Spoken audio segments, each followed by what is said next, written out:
안녕하세요. 오늘도 서양살롱을 찾아주셔서 감사합니다. 지금은 30대 중반 여성입니다. 저의 어린 시절은 넘치지도 모자라지도 않은 평범한 집안의 외동딸이었어요. 어머니는 평범한 가정주부였고 아버지는 작은 사업을 경영하는 사업가였어요. 비록 규모 있고 잘 나가는 사업체까지는 아니었지만 적어도 가족의 생계에 큰 어려움은 없을 정도 되는 회사였죠.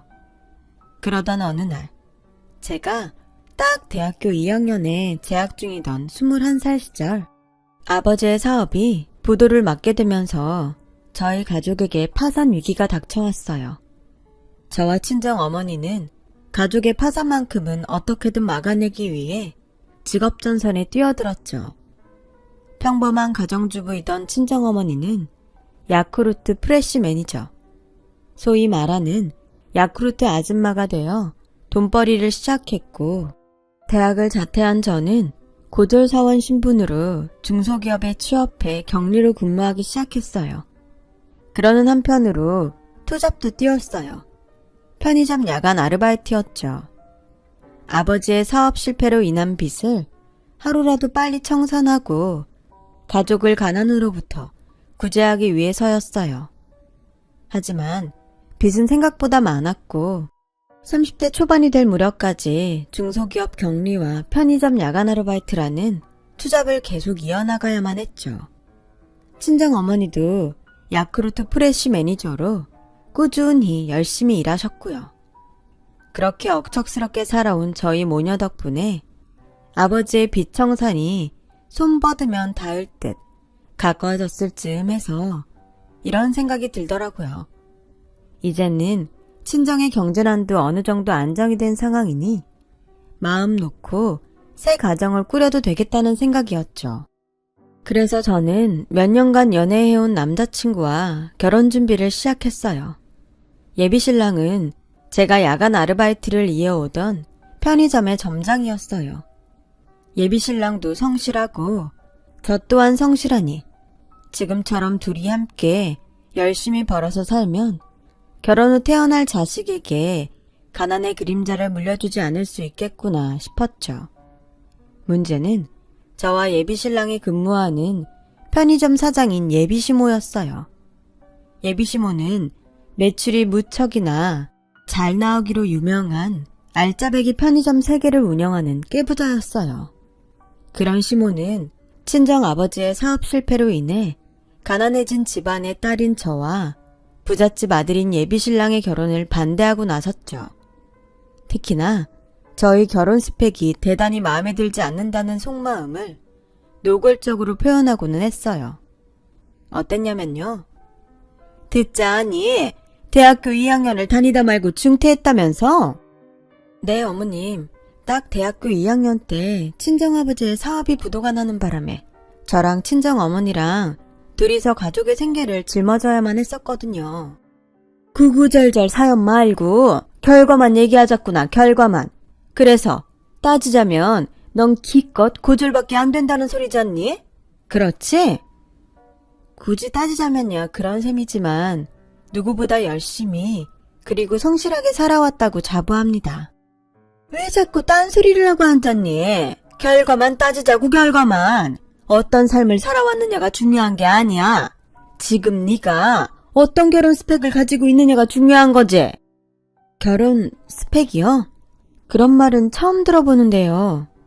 쉽게 생각해. 시집도 취업과 마찬가지다 생각하면 이해가 빠를 거다. 왜? 취업할 때 학력은 어떤지, 무슨 자격증을 가졌고 부모님은 또 어떤 직업에 종사하는지를 꼬치꼬치 따지잖니? 결혼도 취업이나 마찬가지예요. 난 사람 인성? 뭐 그딴 거 중요하게 안 본다. 그저 우리 아들이랑 얼마나 잘 맞는 여자인가 하는 일종의 스펙, 따지자면 신분을 중시해. 아, 네. 무슨 얘긴지는 이해했지만 그래도 좀 당황스럽네요. 드라마에서나 보던 이야기라서요. 무슨, 오히려 내가 더 당황스럽지. 우리 아들은 명문대까지는 아니더라도 나름 알아주는 국립대학교 버젓이 졸업했어. 그것도 4년째. 근데 넌 고졸이잖니? 그런 두 사람이 신분이 맞다고 봐? 또 야쿠르트 아줌마인 너의 모친이 부잣집 사모님이 나와 사돈이 될 만한 신분이라고 봐? 누가 그렇게 봐준다디? 그래도요, 어머님. 저희 친정엄마는 가족을 위해서 누구보다 열심히 사셨어요. 저도 하늘을 우러러 한 점 부끄럼 없이 최선을 다해서 살아왔고요. 듣기 싫다. 애초에 그 호칭부터가 불편하기 짝이 없구나.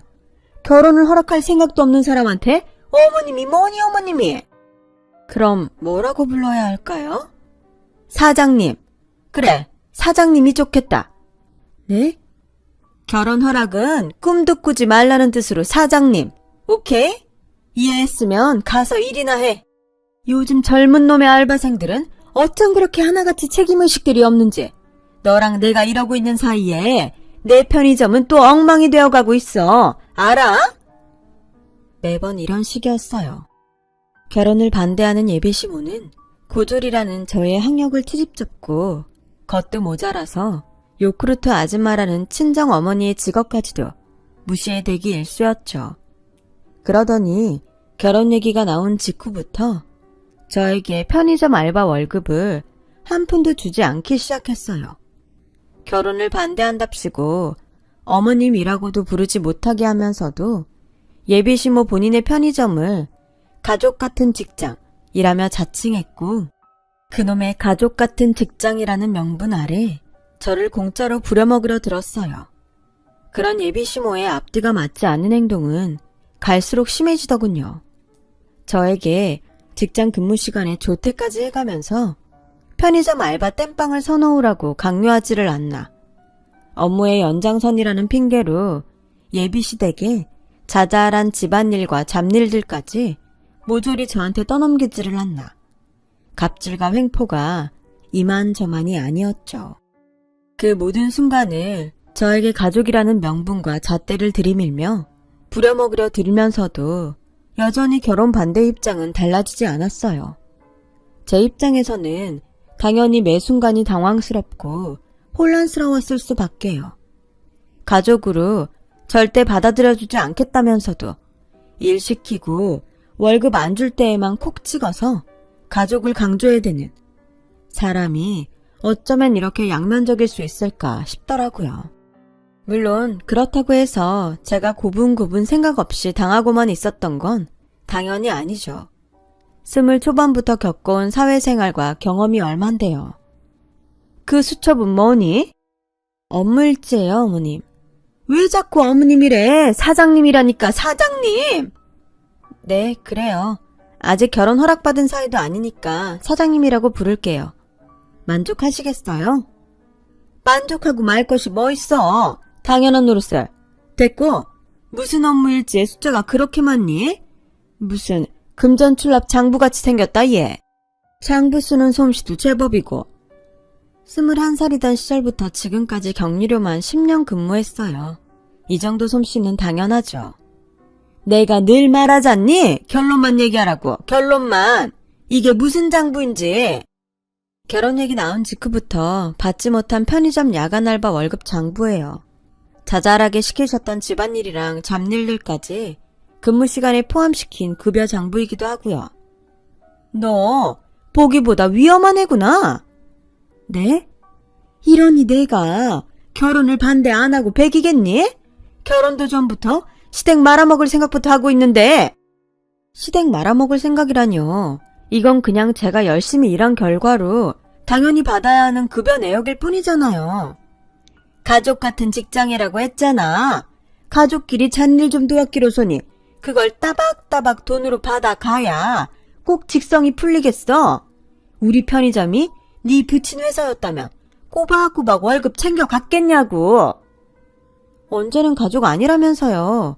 결혼 허락한 사이도 아니라면서요.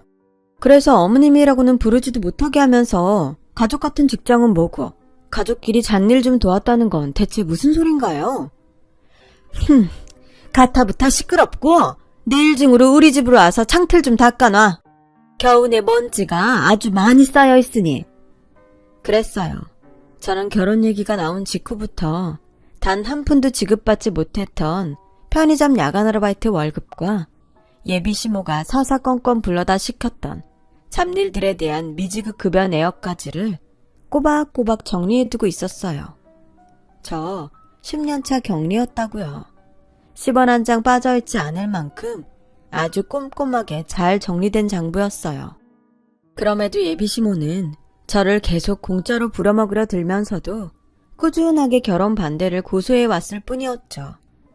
그러던 어느 화창한 여름날이었어요. 결혼은 한사코 반대하면서도 월급 떼먹고 사사건건 부려먹을 때에만 가족 같은 분위기를 강조해왔던 이중적인 예비시모가 결국 사달을 내더라고요. 사건은 예비시모가 자신의 집 주차장으로 다짜고짜 저를 끌고 가면서부터 시작되었어요. 그 주차장에는 예비시모가 본인 몸처럼 끔찍하게 아끼는 고급 외제차 한 대가 떡하니 주차되어 있었어요. 자동차에 별 관심이 없던 제가 보기에도 값게나 나가겠다 싶은 외제차였죠. 나중에 알고 보니까 시모의 고급 외제차가 바로 그 유명한 벤츠더라고요. 암튼 예비시모는 영분도 모른 채로 끌려온 저에게 대뜸 벤츠에 세차를 시키는 거예요. 워낙 비싸고 귀한 차라서 반드시 고급 세차 용품으로 손세차를 해야 한다나 뭐라나. 웃긴 건 그 고급 세차 용품을 제 돈으로 사다가 세차를 해놓으라고 강요했다는 거죠. 시모의 횡포는 거기서 그치지 않았어요. 황당해하는 저에게 아주 자랑스럽게 한다는 말이 글쎄, 너네 집엔 벤츠 없지? 난 이런 거 두어 대 더 뽑을 수 있는데? 이건 뭐 무슨 산업화 시대 부잣집 7살 딸내미가 동네 가난한 친구한테 집에 TV 있다는 거 자랑하는 꼬라지도 아니고 지금 세상이 어느 시대인데 참 진심으로 우습더라고요. 그냥 막 웃음이 나왔어요. 한참을 웃은 뒤에야 정신을 차린 저는 당연히 세차를 거부했어요. 촌스럽고 유치하게 짝이 없는 예비시모에게는 더는 휘둘릴 수 없겠다는 생각이었죠. 그러자 예비시모가 왜? 기분 나빠서 못하겠다 이거니? 기분 나쁘기보다는 웃기네요. 나이를 얼마나 허투루 먹었으면 요즘 초딩들도 안 할 법한 우리 집엔 이거 있다. 넌 없지? 이런 식의 자랑을 입 밖으로 내놓을 수 있는 건지 그게 너무 웃기고 촌스럽고 유치해서요. 그러니까 네 결론은 기분 나쁘다는 거잖아. 불우이웃 취급받는 것 같아서. 그치? 뭐라고요? 못 들었니? 불우이웃. 잘 사는 우리가 몇천 원씩 성금 내면 좋다고 받아다가 겨우 입에 풀칠이라 하는 불우이웃. 저기 있잖아요. 이쯤 되면 진짜 걱정돼서 묻는 건데요. 혹시 마음 어디가 많이 아프세요? 아니면 무슨 자격지심이라도 있는 건가요? 가난한 사람들한테 맞고 살았다던가 하는? 내가 가난뱅이들한테? 나 돈 많은 알부자인데? 이래봬도 내 편의점이 우리 지역 매출 탑급. 아, 네, 그러세요. 돈 많은 알부자에 편의점 매상도 쏠쏠해요. 그런데 그럼 뭐 하나요? 사람이 양심이 없는데? 태바라지기는 꼴랑 가난한 고졸 주제에 어디 감히 부잣집 선무님을 가르치려 들어. 신분의 차이라는 것도 모르고 말이야. 신분의 차이요? 무슨 신분의 차이요? 대한민국 민주국가 아니었던가요? 만인이 평등한? 돈 앞에 사람이 어떻게 평등해? 너 지금 비웃니? 감히 날 비웃었다 이거지? 그래, 이참에 너랑 나의 신분 차이를 아주 똑똑하게 알려주마. 그렇게 소리친 예비시모는 보란듯이 저에게 돈 봉투 하나를 내밀었어요. 불우이웃 취급받기 싫으면 이 돈 받고 영원히 사라지든가 아니면 나 죽었소 고개 숙이며 얌전히 세차나 해놓던가 하면서요. 얼떨결에 그 돈 봉투를 받아든 저는 또 웃음이 터지고야 말았어요. 부자 유세를 제대로 떨고 싶었으면 어디 드라마에서 본 것처럼 거액이나 떡하니 던져가면서 떨던가. 그날 예비시모가 저에게 건넨 돈 봉투는 에이, 난 또 무슨 드라마 속 사모님들처럼 거액이나 떡하니 던지면서 유세를 떠는 줄 알았지. 이건 제가 당연히 받아야 하는 급여잖아요. 그동안 못 받은 편의점 야간 알바 급여랑 이래저래 시켰던 잡일들에 대한 급여요. 입 다물고 고개 숙이면서 받아? 감사한 마음으로 받으라 이 말이야. 내 돈 내가 받는 건데 고개를 숙여요? 그것도 모자라서 감사한 마음으로? 왜 그래야 하죠? 어차피 안 줘도 아무 문제 없었을 돈이야. 평생 안 주고 입 싹 닦으려다가 너 하는 짓거리가 하도 오만방자하길래 교육 차원에서 주는 것이니 당연히 고개 숙이고 감사해야지. 저기요, 마음은 아파도 말은 똑바로 해야죠. 순서가 바뀌었잖아요. 그쪽이 나한테 고맙고 감사한 마음으로 지급해야 하는 돈이라고요. 내 쪽에서 고맙고 감사하게 받을 돈이 아니라 내가 피 같은 내 돈 넘겨주면서 고맙기까지 해야 한다던? 당신은 당신 편의점 매출이 공짜로 잘 나온다고만 생각하죠? 난 아닌데. 적어도 보편적이고 올바른 사고방식을 가진 사람이라면 당연히 아니라고 생각하는 게 정상인데. 왜? 나랑 다른 알바생들이 편의점에 애정 갖고 열심히 관리 안 했다면 하루 사이에도 뚝뚝 떨어져 나가는 게 매출이니까. 웃기시네. 그래 봤자 꼴랑 허드렛 일이라는 하찮은 알바생 주제들이 월급이랍시고 과분한 돈이나 따박따박 내놓으라고 어깃장이나 부릴 뿐이지. 네, 뭐 당신은 개가천선의 여지조차 없어 보이네요. 암튼 이 돈은 내가 당연히 받아가야 하는 내 급여이니 당연히 받아가죠. 그쪽이 열심히 해준 나한테 고마워하거나 말거나 알게 뭐래? 이제는 남남인데. 야! 뭐야? 너 그거 지금 파혼하겠다는 뜻이야 뭐야? 그걸 꼭 말로 해야 알아들어요. 정신수중만 9살인 줄 알았더니 지적 능력까지도 9살인 모양이죠? 그렇다면 꼭 말로 해드립죠. 이 시간부로 파혼합니다. 보자보자 하니까 정말 어느 나라 법도가 그렇다디? 세상 돈 최고고 돈 많은 사람이 가난한 쪽에다 대고 고개 숙이는 법은 없어 이거사. 파혼을 놔도 내가 먼저 놔. 네, 마음대로 생각하던가요. 난 더 이상은 그쪽이랑 엮이고 싶은 마음 눈꼽만큼도 없고 그쪽이 먼저 선언하든 파혼이라는 결과는 달라지지 않을 테니까. 그쪽이 그렇게 좋아하는 결론 말이야. 그날 저는 시모가 건넸던 돈 봉투를 받으며 돌아섰어요. 당연히 받아야 하는 저의 급여인 만큼 당당하게요. 그와 동시에 저는 파혼했어요. 예비 신랑을 사랑하지만 그렇다고 해서 이렇게 무시당하는 결혼을 감행하고 평생 고통받으면서 살 자신이 도저히 없었거든요.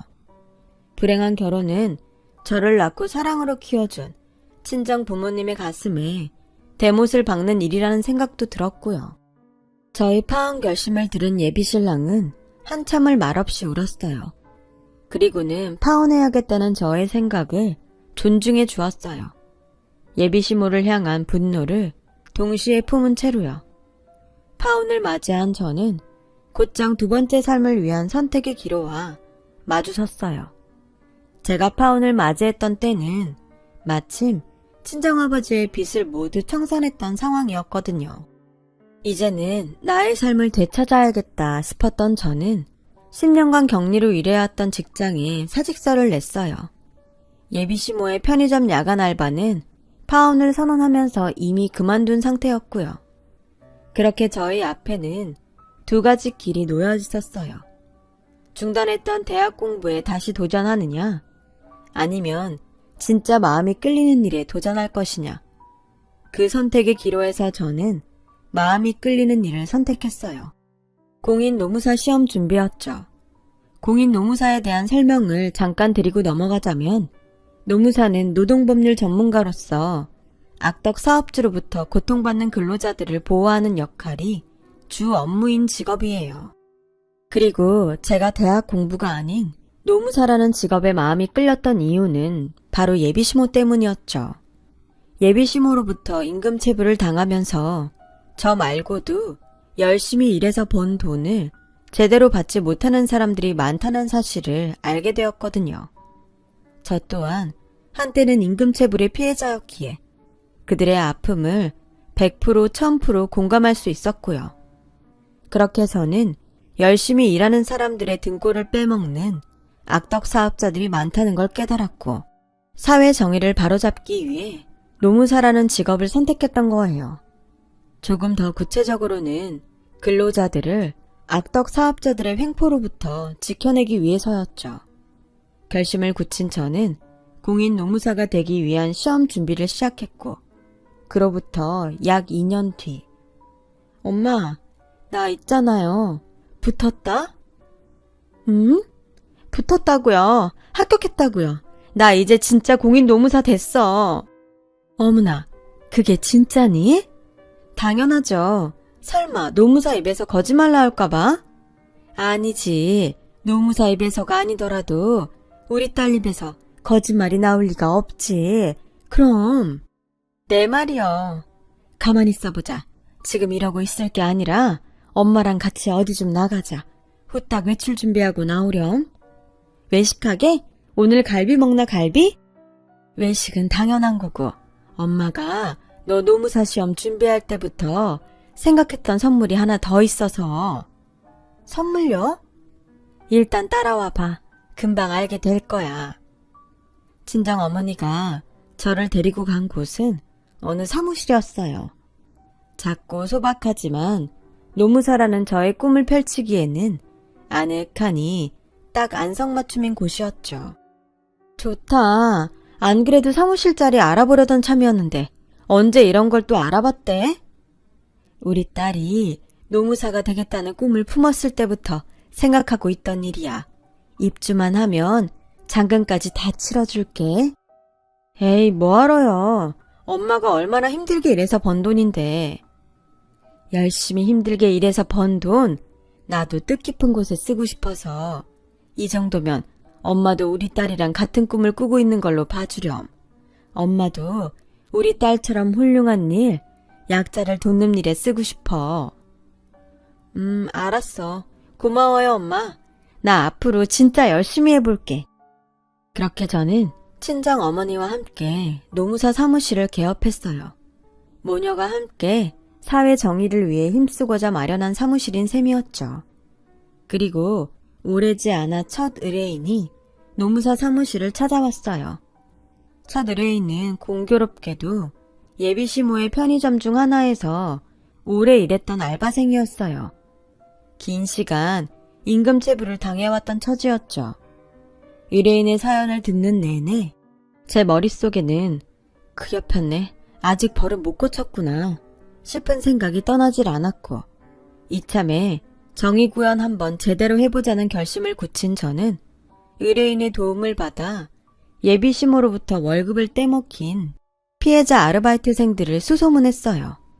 그러자 놀랍게도 예비시모의 편의점 3군데 전부에서 월급을 떼먹힌 피해자 아르바이트생들이 쏟아져 나오더라고요. 피해자들의 임금체불 고통을 하루라도 빨리 끝내주어야 했던 저는 삶까지 줄여가며 증거들을 모았죠. 아르바이트생들이 가져온 임금체불과 노동법 위반 사례들에 대한 증거를 토시 하나 빠짐없이 정리했고요. 정리를 마치고는 곧장 노동청에 근무하는 선배 노무사의 도움을 받아 피해자들의 대리인 자격으로 악덕 사업주인 예비시모에게 소환장을 날렸고, 마침내 악덕 사업주인 예비시모의 소환이 이루어지던 날, 저는 친정엄마가 정성껏 다려준 검은 정장을 쫙 빼입은 채로 예비시모 앞에 나타났어요. 살다 보니 이런 데서 널 다시 만나게 되는구나. 이게 얼마만이지? 2년 조금 넘었죠, 사업주님. 얘가 왜 이래? 반말 존댓말 섞어가면서 파혼당할 때는 언제고? 어째 오늘은 존댓말이다.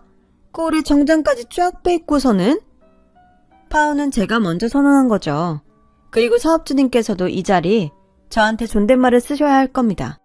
제가 임금체불 피해자들 전원을 대리하는 대리인 입장이어서요. 대리인? 똑같은 가난뱅이 주제에 누가 누굴 대리한다던? 무슨 자격으로? 편의점 알바 선배? 아님 동네 누나? 영 상황 파악이 안 되시나 보네. 예비시모에게 노무사 명함을 당당하게 내밀며 떳떳하게 저를 소개했어요. 만나 뵙게 되어 유감입니다, 사업주님. 저는 사업주님의 임금체불 피해자들을 대리하는 공인 노무사 김나영입니다. 제가 공인노무사가 되었다는 사실을 믿지 못하겠던지 예비시모는 제가 건넨 명함과 저의 얼굴, 그리고 저의 정장 차림새를 몇 번씩이나 번갈아 보고 나서야 나라 잃은 표정을 짓더라고요. 그러거나 말거나 동정을 베풀 생각 따위는 없었죠. 임금체불 피해자들을 위해서라도 동정을 베풀어서는 안 되는 일이었고요. 사업지름의 임금체불 피해자들 전원을 대리해 다음과 같은 조치를 요구합니다. 첫째, 피해자들의 체불임금 전부를 즉시 지급할 것. 둘째, 체불되었던 기간의 법정 이자만큼을 더해 지급할 것. 하, 너 지금 이게 무슨 짓이니? 복수라도 하자는 거야? 말씀 가려하시죠. 여긴 지금 공적인 자리인데다가 사업주님께서 언성을 높일 만큼 떳떳한 입장도 아니지 않습니까? 다시 말을 이어가자면 임금체불 피해자들의 요구는 앞서 언급한 두 가지입니다. 하, 그래서? 그래서요. 증거 있어? 증거가 차고 넘치니까 사업주님께서 지금 이 자리에 소환되어 오신 것이 아니겠습니까? 그러니 선택하세요. 잘못을 인정하고 미지급 임금을 전액 지급하시겠습니까? 아니면 저희가 다음 법적 절차를 밟아 나가야 할까요? 증거는 무슨? 난 알바생 월급 같은 거 떼먹은 적 없어. 없다고요? 당연히 없지. 허드렛 일이라 하는 알바생들한테 줘야 할 하찮은 돈만큼은 충분히 다 주면서 알바로 써먹었다니까. 허드렛 일이요? 하찮은 알바생이요? 지금 그 발언을 추후에 문제 삼을 수도 있습니다만. 문제? 가히 거 사물하지. 내가 월급을 떼먹어? 세상 무서워서 정말 아닌 말로다가 남의 편의점에서 구차하게 빌어먹는 처지면 사장님께서 얼마를 주시든 간에 고개 꾸벅 숙여가면서 감사하게 생각할 줄을 알아야지 말이야. 불우이웃 주제에 뭐? 임금체불? 옛다 그래. 불우이웃 성금조로다가 1,000원씩들 받아가라 이놈들아. 뭐 알겠습니다. 일단은 돌아가세요. 단 사업주님께서 그토록 좋아하는 결론은 아직 한참 멀었으니 너무 안심하지는 마시고요. 그럼 이만. 적반하장도 유분수지. 임금체불 가해자로 소환된 상황에서도 어깃장을 부려대는 예비시모를 보며 저는 다시금 투지를 불태웠어요. 피해자들의 고통과 모멸감을 씻어내기 위해서라도 결코 물러설 수 없는 일이었죠. 그래서 저는 또 곧장 피해자 알바생들의 대리인 자격으로 민사소송을 접수했어요. 예비시모를 피고인으로 명시한 체불임금 전액을 상환하라는 취지의 민사소송이었죠. 당연하게도 민사소송은 원고 승소 판결을 받았어요. 제가 준비한 증거들이 워낙에 확실했던 덕분에 예비시모 측은 제대로 된 변론조차 한번 펼쳐보지 못했어요. 그렇게 법원은 예비시모에게 체불임금 전액에 법정 이자를 더해 지급하라는 판결을 내렸지만 그럼에도 불구하고 예비시모는 기고만장하더군요. 민사소송 배상 판결은 형사소송과는 다르게 국가가 강제로 돈을 받아주지 않으니 예비시모 본인이 체불임금 못 내놓겠다며 배째라는 식으로 드러누우면 제가 10원 한 장 받아낼 수 없을 거라는 생각이었던 모양이에요. 과연 그럴까요? 누구시죠? 누군데 남의 차 앞에 함부로 얼쩡거리는. 또 너니? 그러게요. 이번에도 만나뵙게 되어 유감입니다, 사업주님. 사업주님이구나 버리고 꺼져. 민사소송에 패소해봤자 내가 돈 안 주고 버티면 그만일 테니 이쯤 하고 썩 꺼지란 말이야. 글쎄요. 사업주님 계산대로 될지는 두고 보면 알 일이고 그나저나 2년 좀 넘는 사이에 차가 바뀌었습디다. 반짝반짝하니 새 차 같은데 체불한 임금 상환할 돈은 없다면서 새 차 뽑을 돈은 어디서 나셨을까?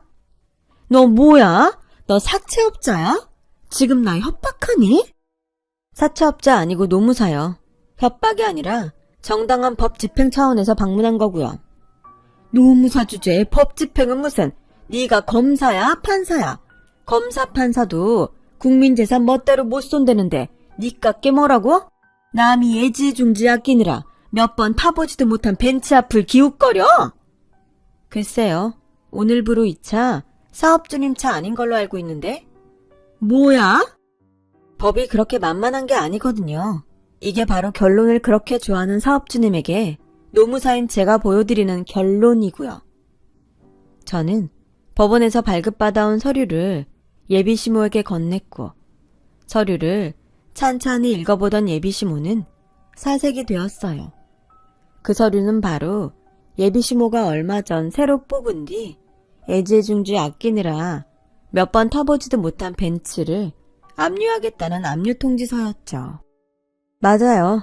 민사소송의 배상 판결은 형사소송과는 다르게 강제성이 없죠. 사업주님께서 돈 없다고 들어누우면 국가가 억지로 돈을 받아주지는 않는다는 뜻이에요. 말 잘했다.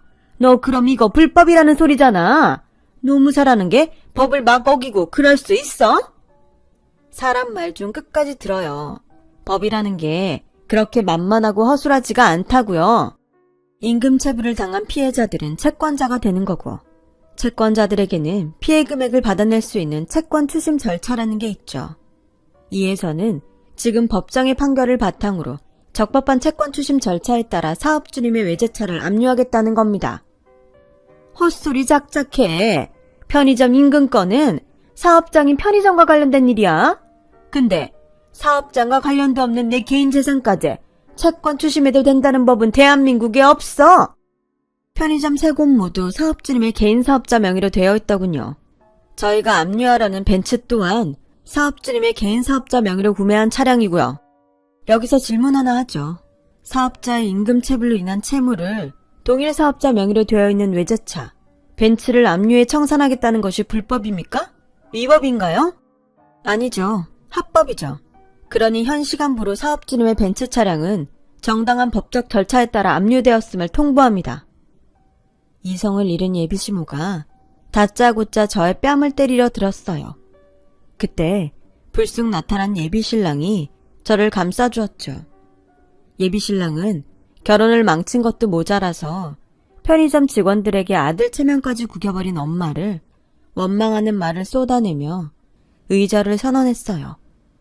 그리고 저는 경고니까 잘 들어.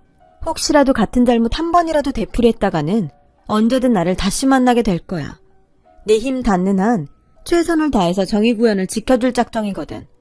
법 위에 돈 없고 돈 위에 사람 없는 법이라는 걸 똑똑히 가르쳐주기 위해서라도. 압류되었던 시모의 외제차는 결국 경매에 넘겨졌어요. 피해 아르바이트생들의 체불 임금과 법정 이자는 경매 대금으로 전액 지급되었고요. 예비시모가 순순히 체불 임금과 법정 이자를 지급했더라면 차 압류가 해지될 수 있는 상황도 있었지만 깨부자 재산을 얼마나 흥청망청 낭비하며 살았는지 당장 거액의 체불 임금과 법정 이자를 상환할 현금이 예비시모에게는 없었던 탓에 부득이하게 진행된 경매였죠. 어쨌거나 피해 아르바이트생들과 노무사인 제 입장에서는 못 받은 돈만 받으면 그만이었으니 해피엔딩이었고요. 예비시모는 지금 파산 위기까지 몰렸다는 풍문이에요. 한때 매출 잘 나오기로 손꼽히던 예비시모의 편의점 3개가 전부 알바생들을 구하지 못해 제대로 돌아가지를 않았다네요. 악덕 사장이 월급도 제대로 안 주고 사람 대접도 제대로 안 해가면서 부려먹기나 하는 소문이 나버린 덕분이라더군요. 한편 저와 예비신랑은 조심스러운 연애를 다시 시작했어요. 예비신랑이 엄마에게 크게 실망했던 탓에 예비시모와의 관계는 완전히 끊어버린 채 저희 커플은 예비시모로 인해 받았던 상처를 조심조심 치유해 나가면서 함께의 미래를 다시금 꿈꿔 나가고 있어요. 저는 공인 노무사 일에도 최선을 다하며 지내고 있죠. 지금까지 그래왔듯 앞으로도 사회 질서와 사회 정의를 위해 힘쓸 예정이랍니다. 저 잘할 수 있겠죠? 제 이야기 들어주셔서 감사해요. 들어주신 분들 모두 억울한 일 없이 좋은 사람들과 좋은 인연 맺으시길 바랍니다. 건강하시고요. 여러분, 사연 댓글에 응원과 현명한 조언 부탁드려요. 좋아요와 구독은 저에게 큰 힘이 됩니다. 오늘도 좋은 일 가득하세요.